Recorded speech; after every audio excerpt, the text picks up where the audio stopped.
Alright, so I do want to keep this video nice, short, and sweet.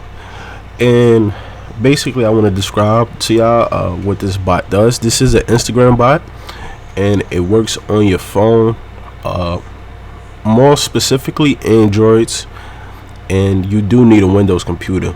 I have not developed anything for Mac, so if you have a Mac, iPhone, it's not gonna work. And also, technically, you don't need an Android. Let's say you don't have a spare Android, you can also create a virtual phone, which I'll probably do all of that for you guys. But let's say you don't have an Android, I just create a virtual phone for you, and you can just run it on your computer, on your Windows computer.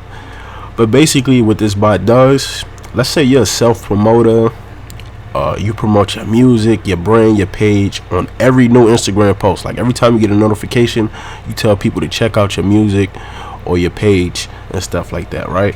That, I like, be honest, that gets tiring doing it all day, 24/7, right?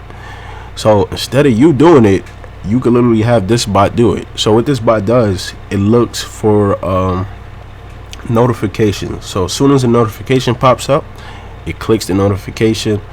You're literally the first 5 people on whatever new post it is, and it'll leave a comment.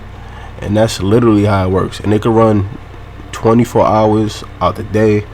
You know, you can schedule it to start, to stop, you know. And I'll get into more of those specifics in like a whole nother video, but that's basically what it does. And I just want to show y'all how it works with the it should be 2 videos at the side where y'all can see how it works. But yeah, y'all let me know what y'all think about this, man.